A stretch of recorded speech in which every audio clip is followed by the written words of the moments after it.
అందరికీ నమస్కారం అండి. యూత్ ఫ్యామిలీ చూస్తున్న ప్రేక్షకులందరికీ నమస్కారం. ఇప్పుడు నేను చెప్పబోయే టాపిక్ ఏందంటే, ఇప్పుడు మనం ఆనందం కోసం, సంతోషం కోసం మనం ఎన్నో పనులు చేస్తామండి ప్రపంచంలో. అంటే డబ్బులు ఖర్చు పెట్టి, ఇప్పుడు అంటే మంచి పనులు కావచ్చు, అది మనం ఒకవేళ గలీజ్ పనులు కావచ్చు, అంటే చెత్త పనులు కూడా చేస్తారు మనం ఆనందం కోసం అని. దాంట్లో ఆనందం వెతుక్కుంటాం మన ప్రపంచంలో. అంటే ఇప్పుడు నేను చెప్పేందంటే అండి, అసలైన బ్రహ్మానందం అండి, అసలైన ఆనందం ఎక్కడనో లేదండి, మనకు నీ లోపలనే ఉంది. అంటే మనలో ఎవ్వరికంటే అంటే ఒక్కరు నీ లోపల కదా, ప్రపంచంలో ఎవ్వరు ఉన్నారో వాళ్ళ లోపలనే ఉంది నిజమైన ఆనందం.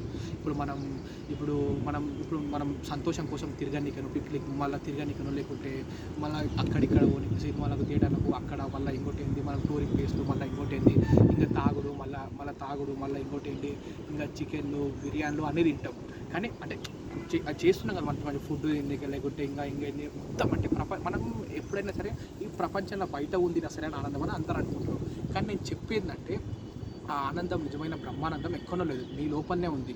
అది మనకు ఎట్లా తెలుస్తుంది అంటే, మనం ప్రతి దానికండి, ఇప్పుడు ఒకవేళ నీకు స్ట్రెస్ ఉన్నా సరే, లేకుంటే ఇప్పుడు అంటే ప్రపంచంలో ఉన్న దానికి ఇప్పుడు మనం దాంట్లో అన్నిటి నుంచి కరెక్ట్ ఉండాలంటే, కరెక్ట్ అందరినీ సమానం చూసి సమాన స్థితిలో ఉండాలంటే మనకి ఏం కావాలి? ప్రతి ఒక్కరికి ధ్యానం అవసరం అండి. ప్రతి ఒక్కరికి చెప్తున్నాను నేను, ప్రతి ఒక్కరికి ధ్యానం అవసరం ఉంటే వాళ్ళు ఈ ప్రపంచాన్ని ఎట్లా అట్లా వస్తారు, కరెక్ట్ పద్ధతిలో ఉంటారు. లేదంటే ఇంకా అదే అట్లనే వెళ్తారు. ఆ తప్పు పనులు వేసుకుంటూనే పోతారు, ఆ పనులు చిన్న పనులు వేసుకుంటూనే పోతారు, ఆ మాయల్నే వెళ్తారు. ఇప్పుడు ఏంటంటే, ఇప్పుడు దాన్ని అంటే నేను ఎట్లా చెప్తున్నా అంటే, నిజంగా నేను ఏదో ఇప్పుడు బయట అందరూ ఏం చేస్తారని అంటే ఏదో ఇట్లా ఇప్పుడు బుక్కులు చదివినామా, లేకుంటే ఇంకేమైనా వేసినామా వచ్చి ఇంకా ఏదో నాలెడ్జ్ లేకున్నా చెప్తారు. అంటే అవును, అంతే కదా. ఇప్పుడు బయట అంటే వాళ్ళకు స్వానుభవం లేకున్నా సరే ఏం చేస్తారు, బయట వచ్చి ఏం చేస్తారు, బుక్కులు చదివి ఇంకేం చేసి ఇంకా కెమెరాల ముందర కూర్చొని ఇంకా చెప్తూనే ఉంటారు. ఇంకా అలాగంటే ఆ చెప్పుడే అలవాటు అయింది వాళ్ళకి. అంటే చాలామంది అట్లనే ఇస్తారు, ఆ చెప్పుడు అలవాటు అయింది, ఇంకా అట్లనే పోతుంది. అదేంది, మన ప్రజలు ఏం చేస్తారు, అది నిజమే అనుకొని వాళ్ళని నమ్ముతారు, వాళ్ళని పాటిస్తారు. ఇప్పుడు ఎక్కువ అంటే ఇప్పుడు మంచి వాళ్ళకన్నా చెడ్డోళ్ళకే విలువలు ఎక్కువ ఉన్నాయి. వాళ్ళకే ఇది ఏంది పేర్లు ఉన్నాయి, అట్లా ఉన్నాయి. ఇప్పుడు ఇప్పుడు ఒక సామాన్యం అంతే కదండి. ఇప్పుడు మంచి వాళ్ళకంటే చెడ్డోళ్ళకే వాళ్ళని నమ్ముతారు మనుషులు. ఇప్పుడు వాళ్ళకే అడిక్ట్ అయిపోతారు. అట్లా అంటే పెద్ద స్వాములన్నా, నేను చెప్పే స్వాములు లేకుంటే మన అనుభవం లేకుండా వచ్చి చెప్పేటోళ్ళకన్నా వాళ్ళందరికీ నేను చెప్తున్నాను, వాళ్ళు చెప్పేవే నమ్ముతారు. ఎందుకు? వాళ్ళకి ఏందండి, వాళ్ళకి ఒక అనుభవం ఉండదు, ఒక ధ్యానం చేసినట్టు ధ్యానం ఉండదు. అంతేనా అండి?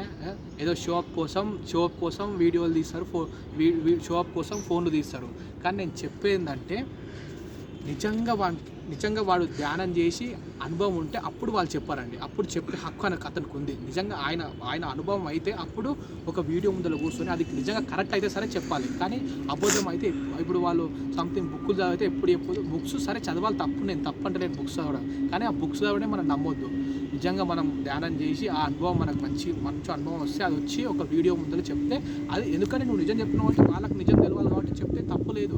కానీ వాళ్ళకి అనుభవం లేకుంటే ఏం లేకుంటే వచ్చి ఇంకా కూర్చొని చెప్తారు వీడియో ముందర, అది తప్పు. అసలు నేను చెప్పేందంటే, నిజమైన ఆనందం, నిజమైన ఆ బ్రహ్మానందం ఎక్కడుందంటే మన లోపలనే దాగి ఉంది. అందుకంటే ధ్యానం చేయండి. ప్రతి ఒక్కరికి ధ్యానం అవసరం అండి. చదువుకున్న విద్యార్థికి, పనిచేసే వాళ్ళకు, ఇంకోటి ఎవరికైనా చిన్నపిల్లలకి కానీ, పెద్దోళ్ళకి కానీ, ఇంకా ఓల్డ్ ఏజ్ కానీ ఎవరైనా సరే అండి, ప్రతి ఒక్కరికి ధ్యానం అవసరం. ధ్యానం చేస్తే వాళ్ళు ఏమీ లేకున్నా సరే అండి, వాళ్ళతో కట్టుకొని బట్టలు ఉన్నా సరే, ఒక పైసలు లేకుండా జేబులో కట్టుకొని బట్టలు ఉన్నా సరే, అయినా సరే వాళ్ళు ఆనందంగా ఉంటారు. ఏమున్నా లేకున్నా సరే ఆనందం ఉంటారు. ఎవరు లేకుండా ఈ ప్రపంచంలో ఎవరు ఉన్నా సరే లేకున్నా సరే, ఎప్పుడు నాలోనే దైవశక్తి ఉంది, నాలోనే బ్రహ్మానందం ఉందని వాళ్ళు ఆనందంగా ఉంటారు, ఎవరు ఉన్నా లేకున్నా సరే. అందుకని ప్రతి ఒక్కరి ధ్యానం, నేను చెప్పేందంటే ధ్యానం ప్రతి ఒక్కరికి అవసరం. అది ప్రతి ఒక్కరు ధ్యానం చేయాలండి. ఎందుకంటే ఇప్పుడు మనం చూస్తున్నాం బయట ఎన్నో చూస్తున్నాం, ఎన్నో ఇన్సిడెంట్లు చూస్తున్నాం, ఇట్లా అవుతున్నాయి అంటే చాలా అయితే న్యూస్లు వస్తున్నాయి కదా. ఎట్లా అసలు మనకు ఆశ్చర్యపోయేలా న్యూస్లు వస్తున్నాయి. మనం అసలు అంటే ఈ కాలం అట్లా నడుస్తుంది కాబట్టి. కానీ దాని అందరికీ ఆ స్ట్రెస్కు, ఆ న్యూస్కి మనం అంతా ఒక పని చేస్తుంటే మనకి వస్తాయి, కోపాలు వస్తాయి, ద్వేషాలు వస్తాయి. ఇంకా దీనికి మన మనస్సాక్షి బాగాలేకుంటే దానికి అందరికీ పరిష్కారం ఉంటుంది ధ్యానం అని. ధ్యానం చేస్తే ప్రతి ఒక్కరు సెట్ అవుతాయి. మనం కరెక్ట్ సమానంగా ఉంటాం. కరెక్ట్ ఏది ఎట్లా చేయాలో మనకు ఒక ప్రాబ్లం వస్తే దానికి సొల్యూషన్ ఎందుకు ఇస్తాం, కానీ దాని గురించి ఆలోచించుకుంటే అట్లనే కూర్చోం. మనం అట్లనే కూర్చొని టైం వేస్ట్ చేసుకోం.